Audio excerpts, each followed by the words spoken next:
was the summer of 2014, and for my son's bar mitzvah present, just like many Jewish parents, we wanted him to bond with the Holy Land. Oh, it worked perhaps too well. My husband had stayed back at the hotel, and our friends, my son and I, had just stopped in a pharmacy. Run to the bomb shelter, sweetie, please hurry. I didn't hear the sirens at first, but the Israelis did. They're used to hearing these things. We ran to the back of the storeroom. It was a 12-foot by 24-foot windowless bomb shelter. My heart's pounding. Boom! Boom! I hear and feel the percussion of the exploding bombs. I'm trying not to get sick. I look at my 13-year-old son and I think I'll never forgive myself if something happens to him. That's an excerpt from a speech I gave to the Orange County Jewish Bar Association. It was the first, but not the last time we had to run to a bomb shelter. Our adventure and my transformation is also the subject of my book, Blasted from Complacency, A Journey from Terror to Transformation in Israel. There is no chapter in a parenting book on what to do when a war starts and you're on a family vacation. Think touring extraordinary and sacred sites mixed with cowering in bomb shelters. I'm still trying to get over the Jewish guilt of taking my son to war for his bar mitzvah present. The impact of being human targets helped me understand the plight of Israelis living like this, and it also made me want to work on peace. How Israel is often described on the news is not what I'd seen with my own eyes. And I felt Palestinian parents also preferred their children playing safely in their backyards. The missiles exploded just near enough to blow apart my world as I knew it, forever changing me. And you'd never recognize my life today with what it was like then. I believe I found my life's purpose.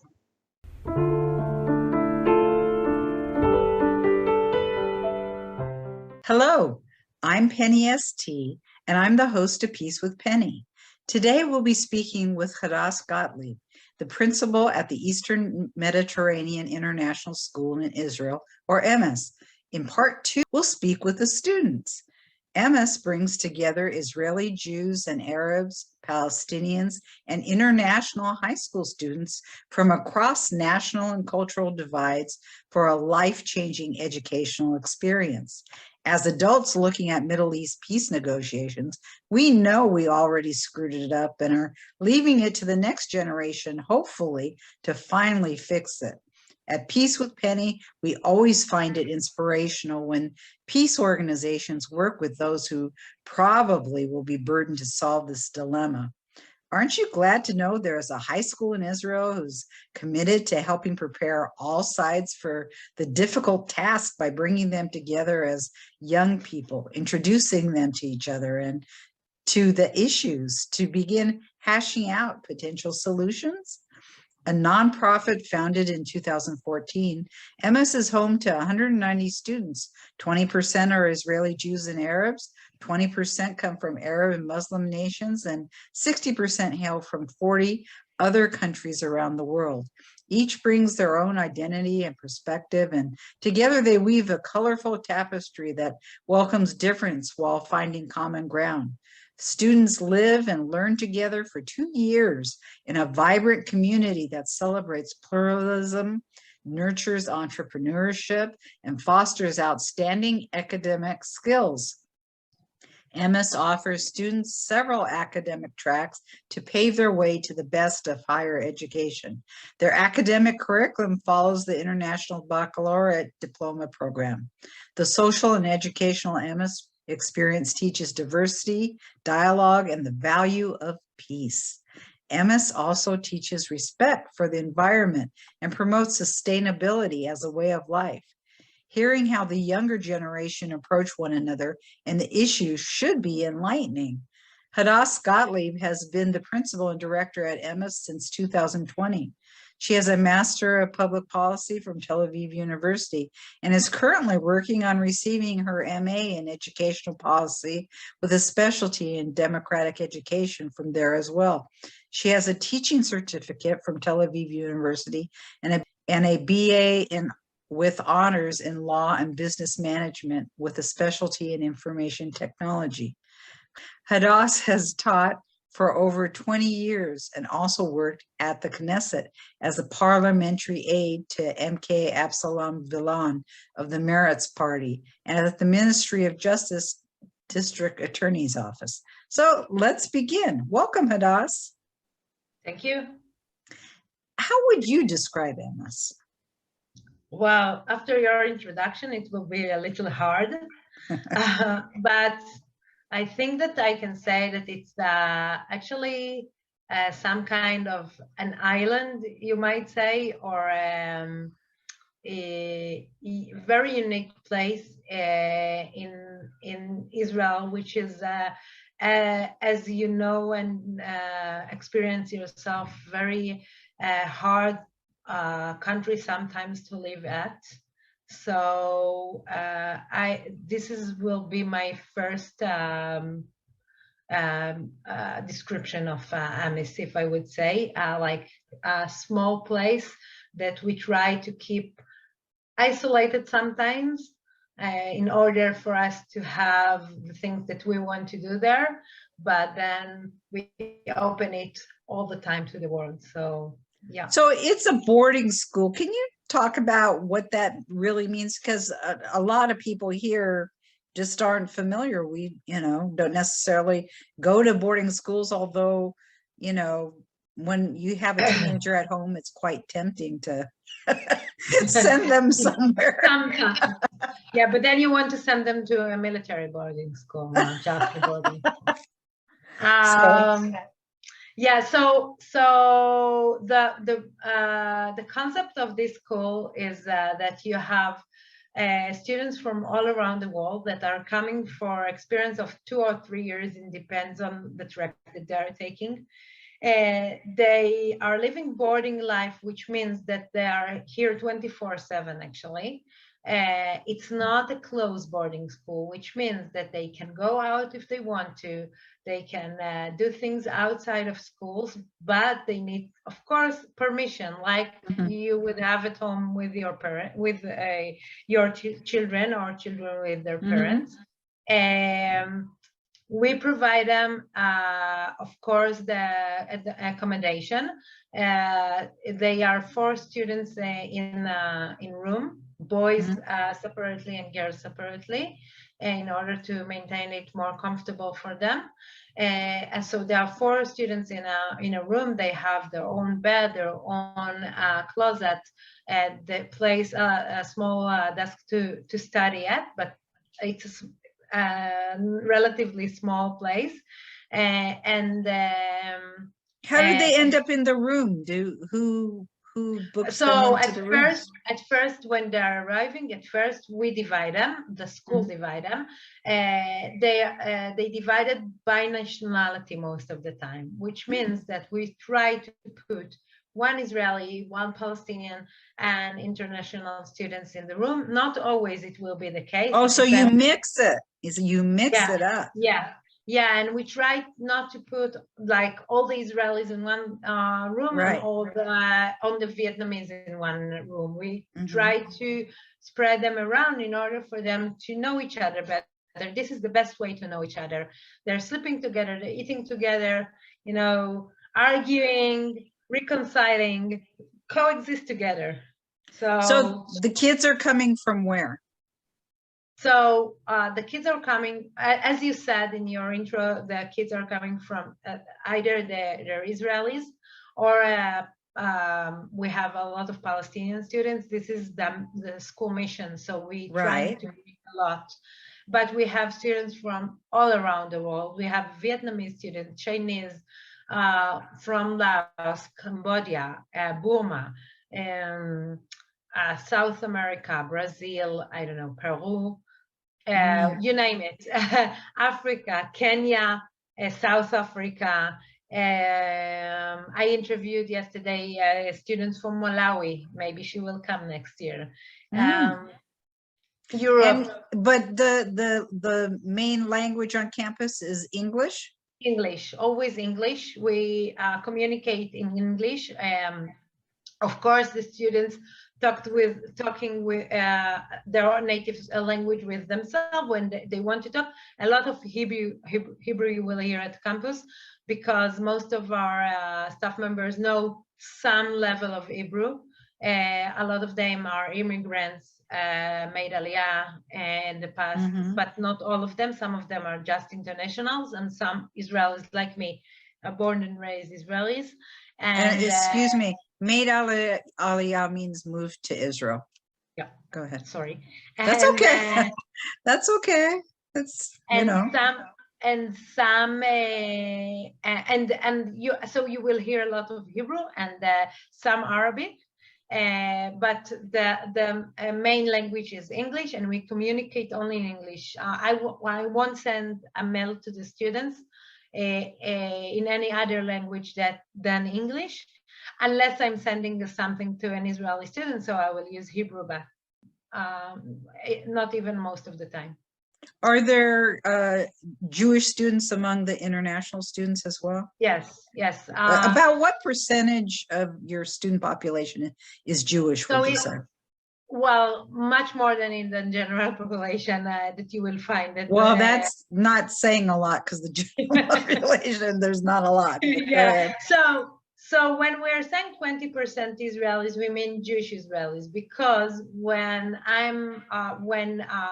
Arab student that is maybe has an Israeli identity, Israeli nationality will come, most of the time he will want to define himself as Arab Israelis, but a lot of the time he will define himself as Palestinian, because he feels that his nationality is Palestinian, which I totally understand. So, and in our school, it's pretty easy to identify as a Palestinian. So when we say at 20% Israelis, most of them will be Jewish, and we have some more that sometimes it's under the 20% of Israelis, and sometimes not. That a lot of not a lot, but some of our students, their parents are Israelis that immigrate to the States or other places during their lives, and their kids are coming to us as a way of connecting to Israel. So we have some, they never been here before, some of them, but they're coming, you know, for the first time to Israel. They have family here sometimes. It's interesting. Very interesting. So some of their parents want them to go to the army. Some of them want to go to the army. Very interesting, you know. You just had your graduation. What was that like? So it was super interesting. It was, I felt it was very emotional, but you know, I'm not sure that everyone felt it the same way. Oh, I think when your kid graduates from high school, I think, yes, it will be everyone feel emotional. So I think that it's more emotional even than in a regular high school, because a lot of the parents came from abroad. We had parents yesterday it was yesterday, so we had parents from Canada, from Guatemala. Both parents came from Guatemala, from Spain, from Italy, from Kenya. Really a lot of interesting places, and it was and some of them came by surprise to the students. Oh, really? Oh, how exciting. Yeah, it was super exciting. And not just the parents. We had a lot of alumni, a lot of graduated from the past that came. Oh, really? Yeah, it was like a reunion in a way. Yeah. Yeah. And why did the alumni come? So I assume that, first of all, I will say that it's after 2 years of long, as you know, COVID, Corona period, that nobody can come and go easily. And the travel was very hard. So people feel that they can travel, so they do it more, I think, in a way. Some of them sees that as an opportunity to visit school and to see their friends. And they're in college now, these kids who are alumni. Some of them already finished. The Israeli students, a lot of them are in the military service right now. Mm. So for boys, it's 3 years. For girls, it's 2 years. Depends on the job that they're doing. Some of them doing 3 years as well. So if they graduated a year or 2 years ago, they're still in their military service. So yeah. So, okay, so since you brought it up, the foreign students, when they graduate, they'll go do their own thing, but the Israeli kids have to go into the military. And do the kids, when they're at school, take special classes to prepare them for that? To my thinking, the whole having to go into the military, I am so glad we're Americans, just because I don't know what I would do if my son had to go into the military. Can you choose non-combat? I don't know how it works. So for boys, not really. It depends on your medical profile that you have at the army. But I would say that it's changed a lot through the years, and today most of the units are some kind of cyber or more of a computer things, or intelligent. So you can find yourself even with a good medical profile at these kinds of unit, especially if you have a good record at high school, if you have a high score, so you can find yourself in these kinds of but no, you cannot choose. And for example, well, I don't know if I don't want to talk about my military service, so never mind. Well, but no, you could. It's so foreign to at least most people that it's very interesting. So I just would say that I met my husband at the Armor Force. You know what it is, oh, so there's some good things that happen, huh? most of the Israelis will tell you nice stories about the army. And I think that this is one, if we're talking about our student, this is one of the things that it's very confusing for our students, because they are coming and all their life they heard actually good stories about the army. Yes, they heard the hard stories as well, and they heard about about wars, and about combat, and about hard things that happened, and people get injured or killed at the army. Of course, they heard it from the day that they know how to read and write. But most of us hearing good stories about the army, how it developed their people's life, how we are managed to do other things. So most of the stories that you will hear will be good stories. And then when they are coming to EMIS, they actually they understand that most of the people look at the army as a bad thing. They didn't realize that before. The international students and the Palestinian students will see it as something wrong to do. Right. Or, correct. That's the impression that we get over here as well. So, but the Israeli students don't see it that way at first, actually. Then they having, second thoughts about it. Right. But it's something that they never crossed their minds before. So it's interesting. It's another point of difference to reconcile and put new perspectives for all sides. Definitely. We had some Palestinian students in the past that said to their friends in their face, you will go to the army, you will wear a uniform, and I won't talk to you ever again, because you will be a soldier. They see the soldier as, sure, the enemy, the bad person. Sure. And Israelis don't see it that way. They see it as the place that defend their country. Sure. In your intro, or in your the thing that you're doing in the introduction, you're talking about your experience in Israel. So we are saying to ourselves, okay, if you don't want to have this experience over and over again, you need somebody, you know, to protect you. So what's been the reaction of the students after they go through EMIS, all the impact of being with students from all over? What do they tell you?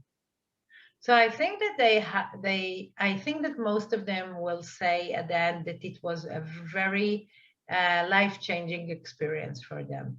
To meet people from all around the world, to be in a boarding school, which is not a usual thing that all teenagers are doing. Sure. And it's a very intense experience.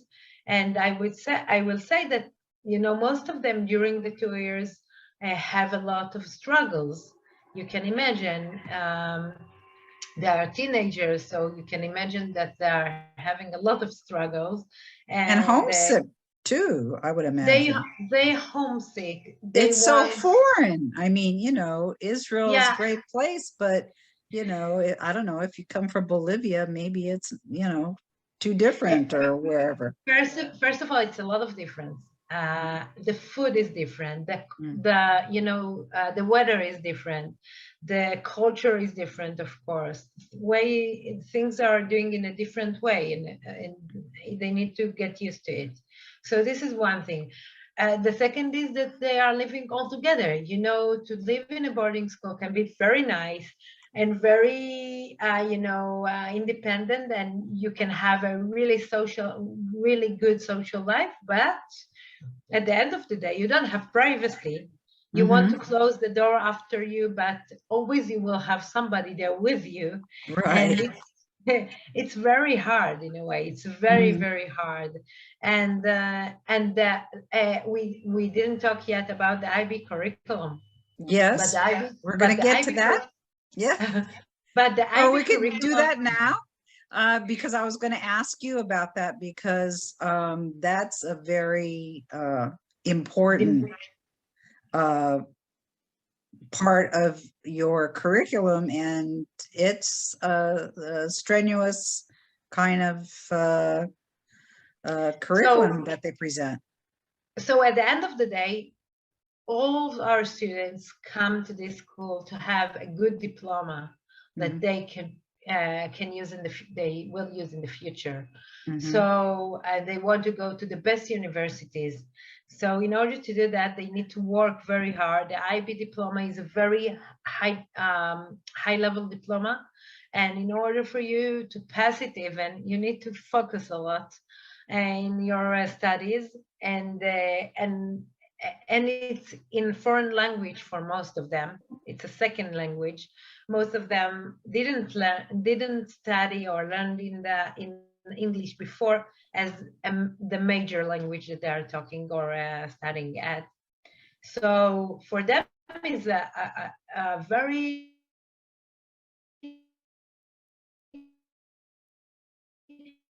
stressful time as well. You are in boarding. It's stressful because you're not at home. It's stressful because you need to talk in a foreign language, and it's stressful because the IB curriculum and diploma are very demanding.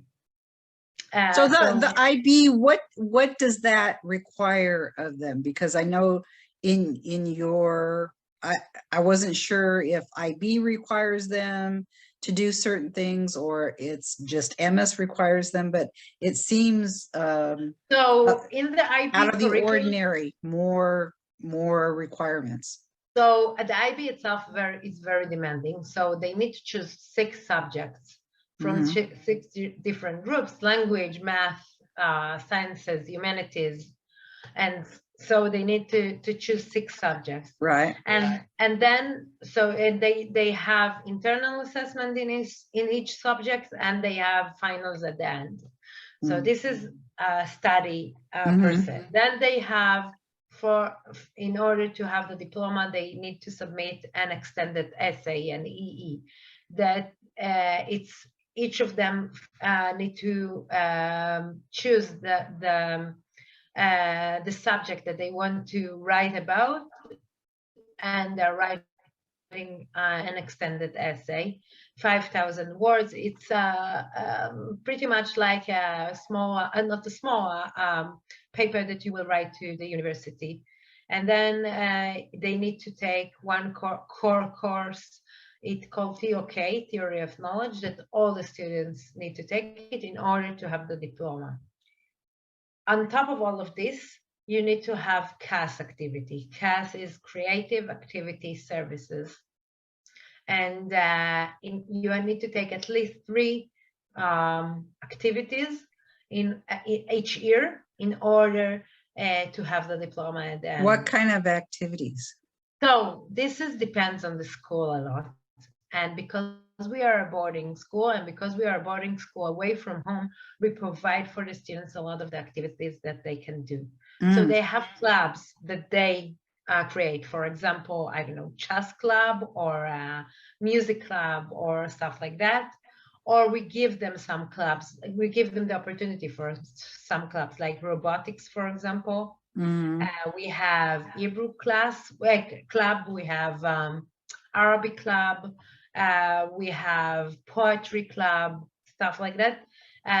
It really depends. A philosophy club, psychology club.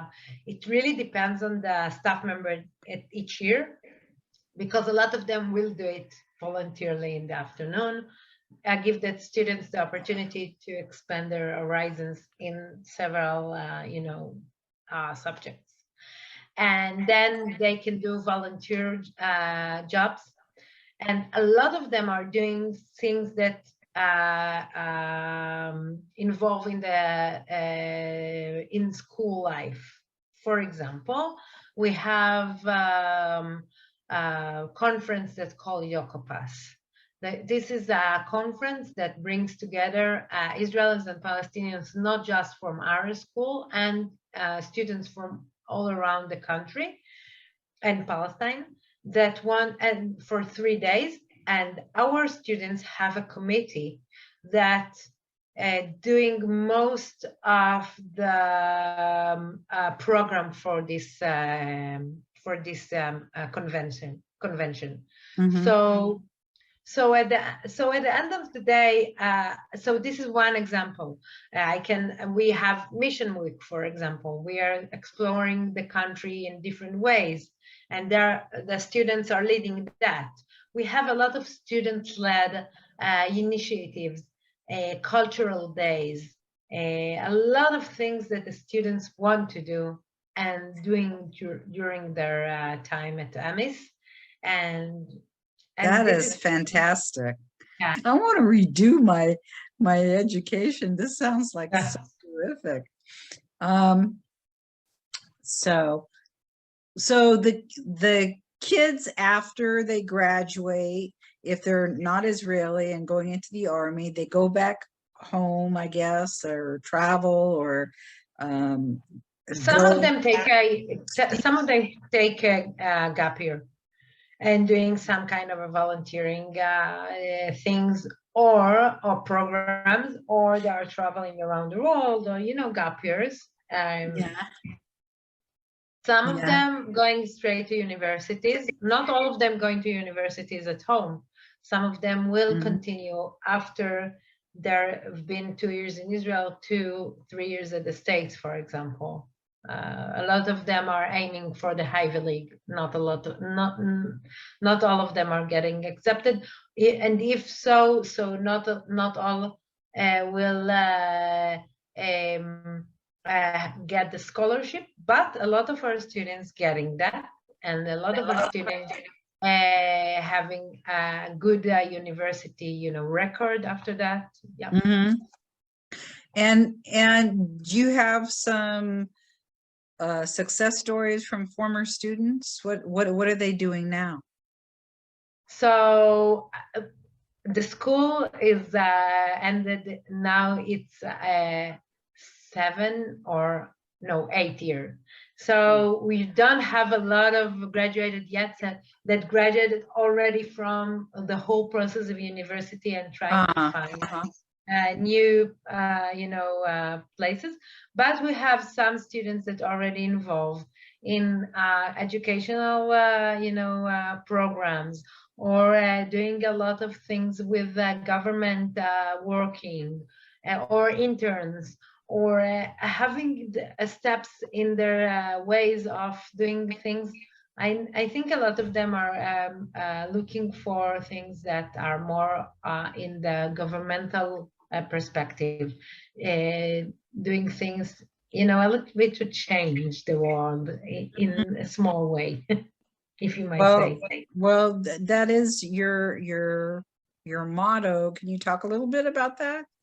Change? The school for change. So I will say that the mission of the school is a very big mission. The mission of the school is using education as a force for peace and sustainability in the Middle East.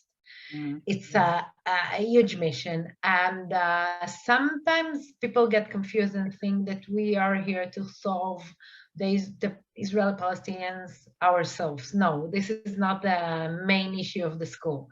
The main issue of the school is to educate students to use the individual perspective of change and to use their abilities in order to do good things in the world. And I think that what we are trying to do is to change a little bit, or not a little bit, we really try to do it a lot, to change a lot the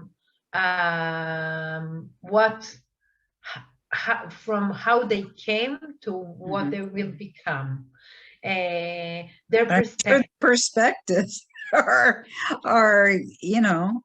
always, we all come with our own perspective, but particularly blending the Israeli Jewish kids and the Palestinian kids or the Arab kids. Who are these parents who send their kids, Jewish and Palestinian, to be together? Who are these parents? I'm curious. So first of all, I would say that this is parents that want good education for their kids. So this is the main motto that you will find in all our students. They are looking for a good education. The IB program is a good program, but it's not just that. You're looking at students, most of them is the students and not the parents, it's themselves. The students are very driven. They want to take part in unique program, and they're convincing their parents that this is a good opportunity for them. Really? So these are like top type students, a lot of them that want to set their own goals, on journey. I will say even that if I will interview, or not me, the admission depends on the interview. We'll interview a candidate to school, and he will say to me, well, I'm not sure that I want to come, but my parents really want this for me. I will say to him, actually, well, think twice or 10 times before you're coming, because your parents are not going to be the one that will face the challenges. Right, you will. Right.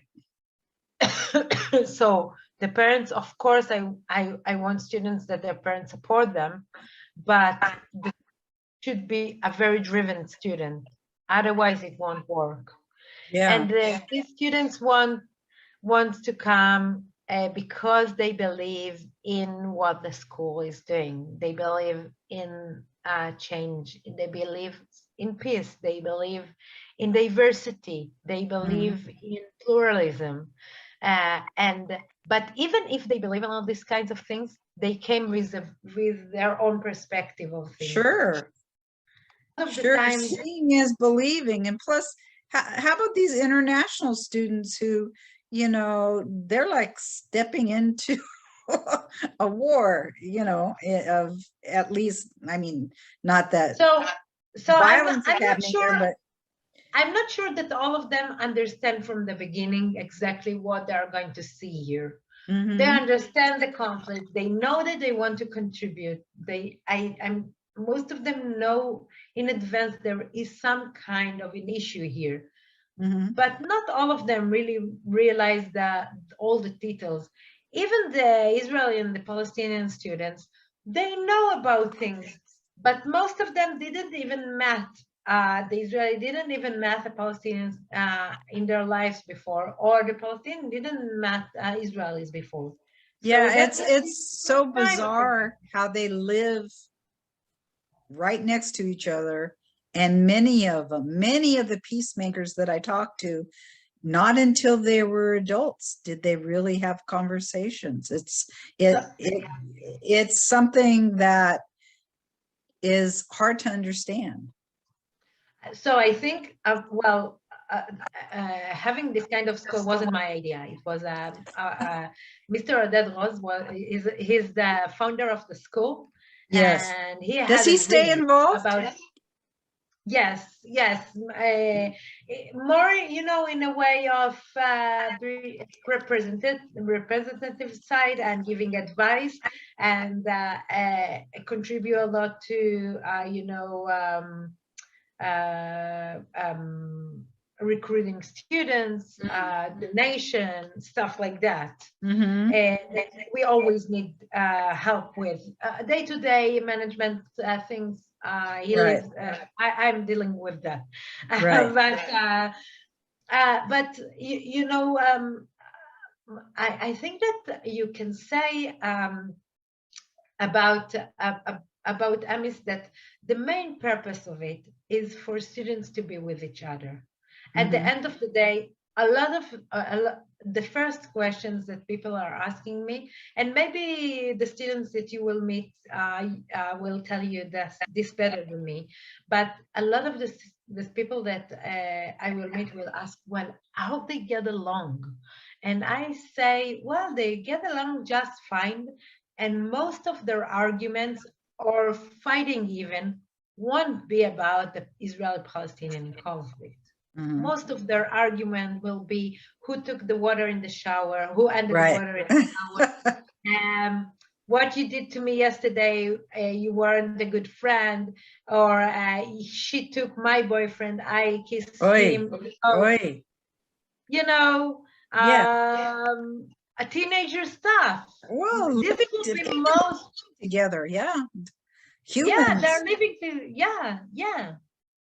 So these kinds of things, they are nice to each other. They are good friends. I just exaggerate when I'm saying that, but no, it's human. I mean, of course, you've got a bunch of people living together. That stuff. But everyone that raised teenagers know what they're dealing with, and this will. I think that's how you end up with at least some of them. But I will say that there are very political awareness in our school. A lot of political awareness in our school, and they're very aware of what is going on. And on top of there being a regular teenagers, they're dealing with a lot of these kinds of topics, and the diversity itself bring a lot of issues. There are cultural gaps that will always be cultural gaps, and I think this is something that they are dealing with, either the Israelis or the Palestinians, but not just all of them. Well, there's a difference in economics and all kinds of things that. A Chinese student born and raised in a really different way from an American student. The gap that I don't want to bridge the gap. I don't want to put them in the same place. I want them to recognize there is a gap, that we need to understand each other, although there is a gap. I don't want them to say, at the end of these 2 years, we won't have a gap between each other. No, we still have a gap in culture. I want them to embrace their culture. I don't want them to erase it. Sure, of course. Where do the teachers come from? So as I said before, most of them are Israelis. Some of them are Israelis like me, born and raised in Israel. My parents in Israel, born in Israel. So I'm pure Israeli, but some of our teachers are immigrants, came to Israel in some point of their life. As you might know, Jewish people can immigrate to Israel quite easily. Mm-hmm. This is the law in Israel, so they immigrate in some kind of process that you are doing in order to come to Israel. Some of them are spouses of Israelis or Israeli citizens, so and they are foreigners. They become an Israeli citizens, but they are foreigners to begin with. And we have few teachers that are on an international contract, and they are coming for 2-3 years, and you know, they have the IB experience. They are with us for a while, and then they're moving along to their next. So let's talk about the Leon Charney Resolution Center. What is that all about? So the Leon Charney Resolution Center is actually an NGO that established by his wife. Leon Charney passed away, I think 2000, and I'm not sure, so I won't say. But his wife Tzili wanted his name to remain, and he was very active in the process, the peace process, Oslo and other peace process that were here in the 19th and then in the beginning of 2000s. And his wife Tzili founded an organization that want to help other places with dealing with I would say a peace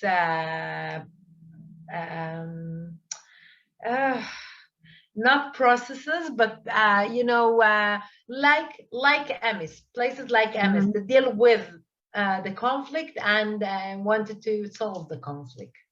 What are the kids doing in this slide? What are they? So one of the activities that the Charney Center are doing with us, and they are giving us a lot of support in so many things, but one of the things is the peace simulation day, when peace simulation day. What they are doing is they're divided to groups. One of the group is representing the Israelis, one representing the Palestinians, and not necessarily Israelis and Palestinians are doing their roles. And they're dealing with topics that giving them in advance and trying to solve them. Like, for example, what will you do with Jerusalem in a peace agreement? What will you do with water in a peace agreement? What will you do? How you will solve refugees returns? How you will solve so many other things. So this is what they're doing for a day. They have facilitators that come from the outside, and at the end of the day, they're representing their solution to the situation. Oh, that's also what they're here.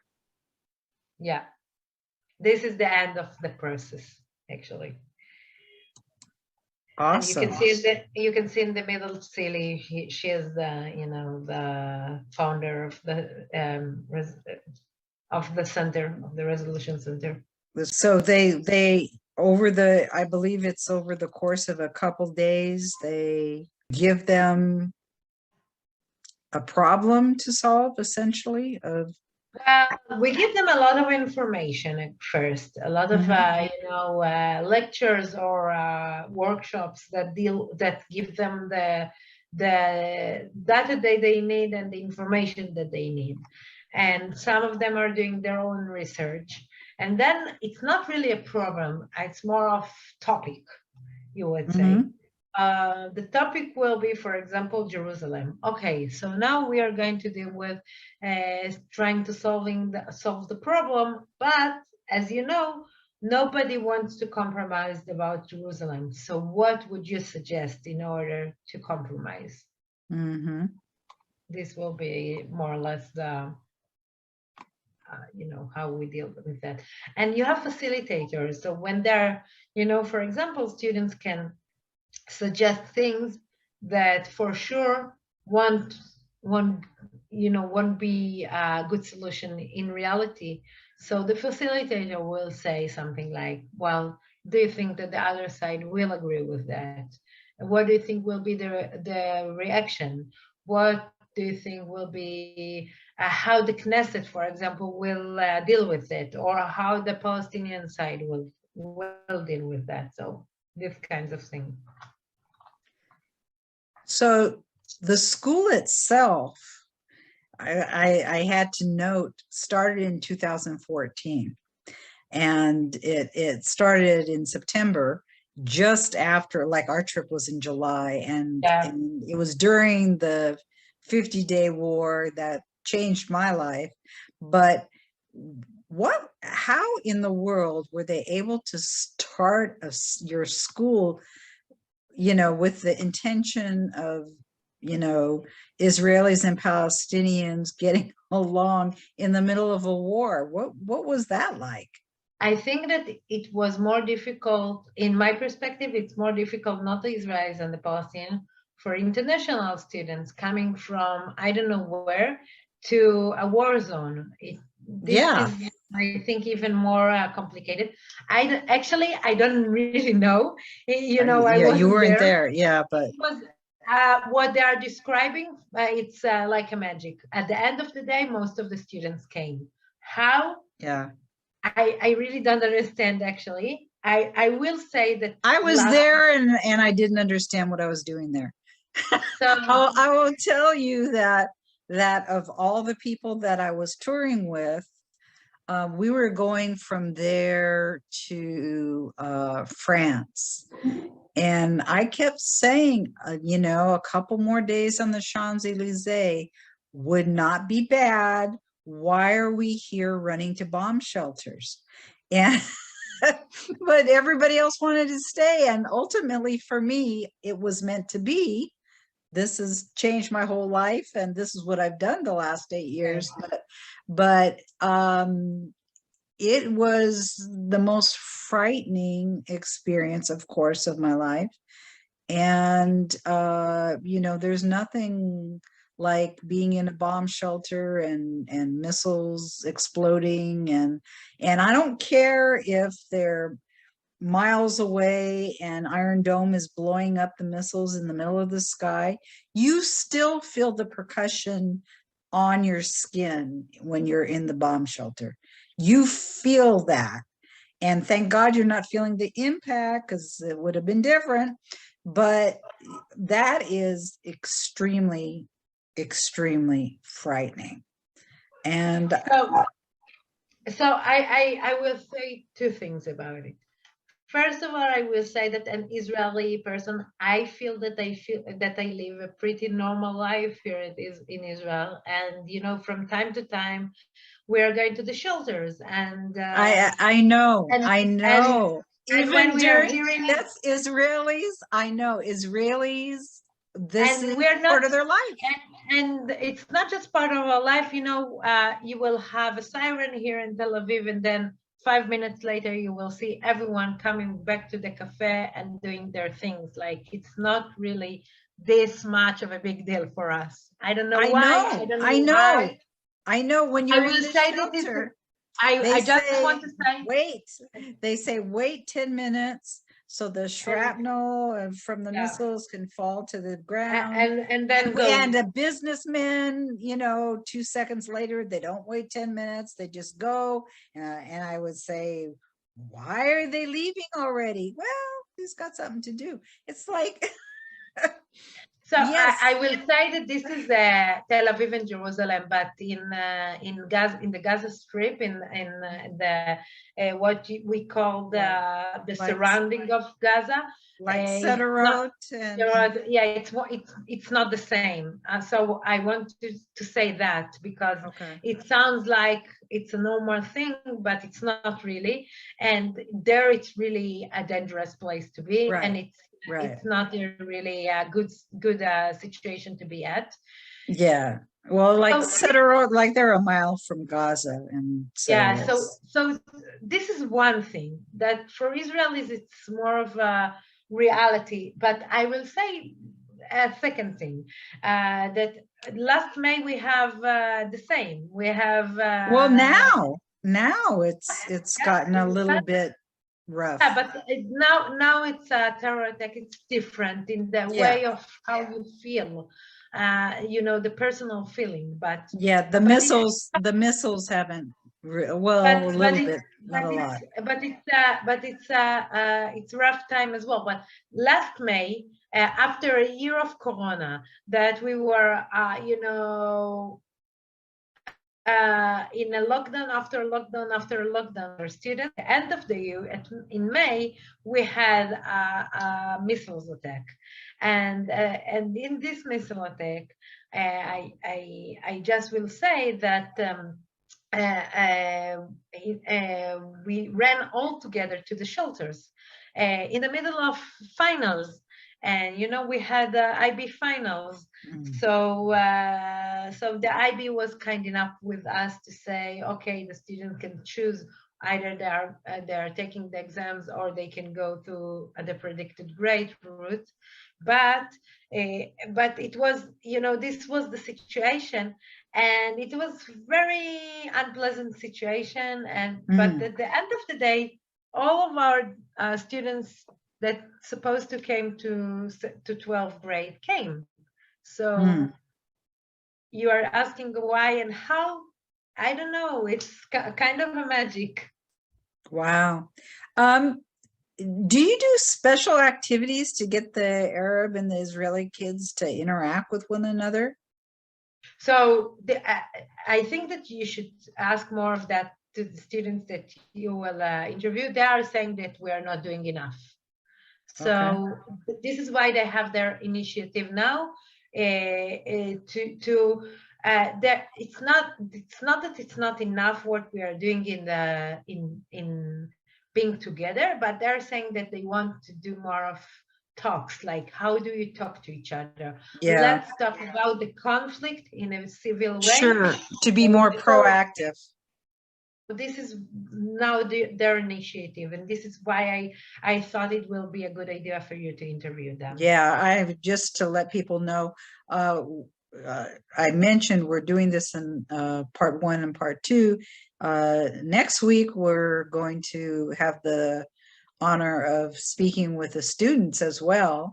And I'm very excited to hear, how they feel about, living together and learning together and what this all means to them.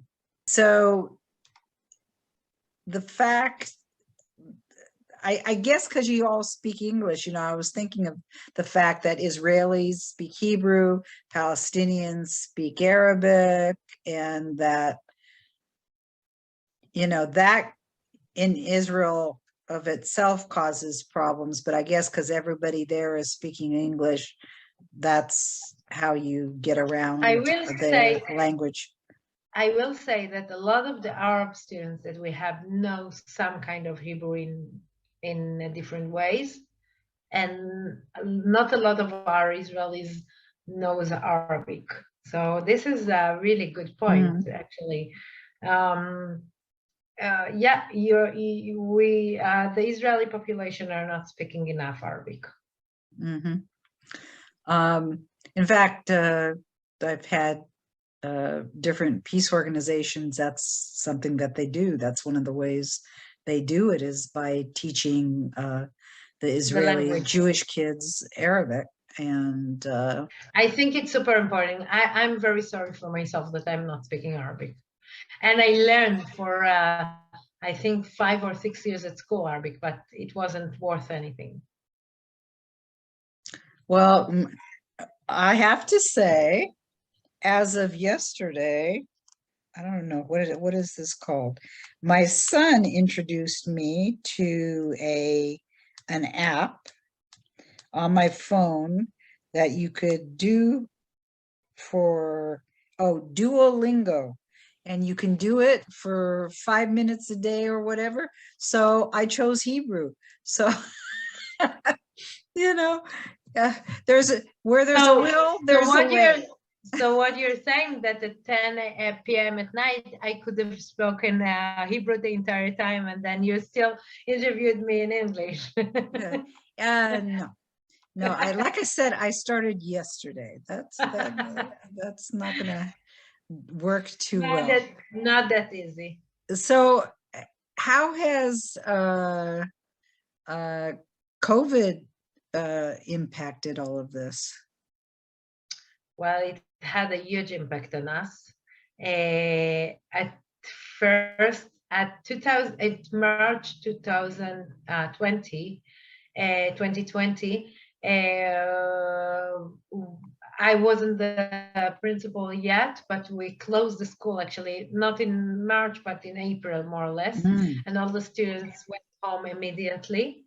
And Wow. then it was really a hard time to bring everyone back. It was really hard time to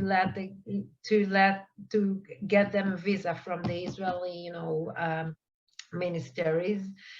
So it took us time, but we did it. You know that sometimes you say about the Israeli bureaucracy that it's the worst. So in this case, it was actually we had a lot of help from so many places, and then at the end of the day, we managed to bring all the students. So it took us time. And the Chinese, it took them a long time to come. The Vietnamese came one day, and they just came to school. We didn't know in advance that they will have flights. So yeah, it was a really hard time, but the hardest was to maintain the school during the pandemic before the vaccines. I will remind that before the vaccines, you will have, if one student got sick, you needed to quarantine the whole people that were around him. So we had quarantine after lockdown, and then we had small quarantine. You're breaking up. Large quarantine. It was really hard. So I'm always curious, how does your family feel, you're Jewish, about your life having so much involvement regarding the conflict and working with Arab and Palestinian students and so on? I think they like it. They like it? I'm coming from a very liberal house, so I think that they know me already to understand that this is what I'm doing. Like I did before that, I worked at the Marriage Party for a long time, and I was involved in the Rabin Center in the educational department there, and which is, I mean, people over here would know what that is. The Rabin Center is a place called after Yitzhak Rabin that was murdered, the prime minister that murdered here. Rabin. Yeah, okay. Rabin. Okay. Got it. So that's what we're used to hearing. I'm used to hearing that's how it's pronounced. So okay, got it. So when did you get involved with that's fine. That's fine. I think that in EMIS 2 years ago. 2 years ago. So how this was a job opportunity, or yeah, had you heard actually, about it was it a job before? opportunity. No, I heard about it because EMIS is a part of Akfar Yarok. Akfar Yarok is a youth village that EMIS is a part of, and I worked in education there, and I was a pedagogical coordinator there and a civic teacher there for a long time, and it was a job opportunity. The former principal here at EMIS left, and they looked for another principal, and I you know I suggested myself to the job, to the administration, and there was a process, and after that I got the job. Did you have I mean, anybody living in Israel, I would imagine, is influenced by the conflict, but were you into the peace side of it beforehand, or any involvement with the two sides before working at the school? So yes, as I said before, I worked at the Meretz Party, which is a left-wing party. Yeah, okay, so people over here, we don't know what that is.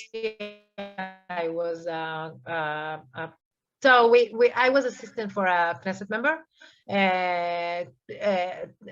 in a left-wing party, and most of my job was involved in some kind of dealing with topics regarding the conflict in this way or another. You know, politics here involve a lot of things that involve the conflict, not just, but a lot of it. And I'm originally from in the path that I took in the educational part, I'm a civics teacher. So a lot of what I'm doing there is or did there was to introduce to the students parts of the conflict and dealing with that. So yeah, so most of my life was around that in some ways. Cool. So for your last question, are there any new classes or directions that you'd like to provide for the students on campus in the future? So what we're doing now, we built a new program that's called Mission Class, which is not just dealing with the mission in big events, but in day-to-day things that we are doing on campus. And you talked a lot about the mission part, the part of the mission of the peace, because this is your agenda in your right. Yeah, but we're dealing a lot with the sustainability part. We think it's combined together, the peace and the sustainability, and talking about sustainability's issue in the side of how we will live together in the on the same land, in the same surface, is a part of being in a joint community. So I think that our mission class is one of the things. Next year it will be much. It will take much part in our curriculum. Yeah, I've definitely interviewed folks like EcoPeace and